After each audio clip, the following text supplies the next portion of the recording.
We do not deliver Mary to the devil by the condition of her birth, but for this reason, because this very condition is resolved by the grace of rebirth. A proper reading of St. Augustine's exchange with Julian requires examining the context rather than isolating individual quotations. Augustine is defending his doctrine of original sin, while Julian objects that Augustine's teaching necessarily implicates the Blessed Virgin Mary. Julian writes, "True Jovinian is accused of being hostile to the virtue, but when compared to you, he is acquitted. He said that doing good is a necessity. You claim that doing evil is. He said that mysteries restrain men from error. You say that even grace cannot free them. He dissolved the virginity of Mary by the condition of childbirth. You, by the condition of her birth, hand over Mary herself to the devil." This is a direct accusation against Augustine. Julian's concern is that Augustine's understanding of original sin delivers Mary to the devil from the very beginning of her existence, and thereby violates the apostolic teaching regarding her.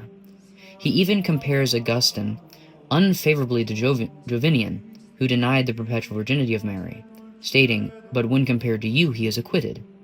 The force of the objection is therefore directed towards Mary's origin and beginning, making it necessary for Augustine's response to address that precise point. Otherwise, his reply would fail to engage Julian's argument altogether. Read in its full context, the exchange supports, rather than weakens, the conclusion that Augustine treats Mary as exceptional with respect to sin. We must accept the Holy Virgin Mary, concerning whom I wish to raise no question when it touches the subject of sins, out of honor to the Lord, for from him we know what abundance of grace for overcoming sin in every particular was conferred upon her who had the merit to conceive and bear him who undoubtedly had no sin. Well then, if, with this exception of the Virgin, we would only assemble together all the aforementioned holy men and women, and ask them whether they lived without sin whilst they were in this life, what can we suppose would be their answer? Augustine's work on nature and grace has also been interpreted as containing an implicit foundation for the later doctrine of the Immaculate Conception. While the passage itself may admit more than one interpretation, Philip Scaff observes the natural trajectory of Augustine's reasoning. The reasoning of Augustine backward from the holiness of Christ to the holiness of his mother was an important turn, which was afterward pursued to the further results.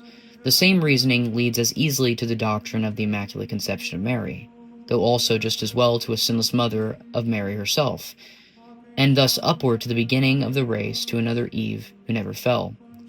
The logical development of Augustine's principle reaches the doctrine later articulated as the Immaculate Conception. This conclusion does not rest upon a single isolated text, but upon Augustine's broader treatment of Mary.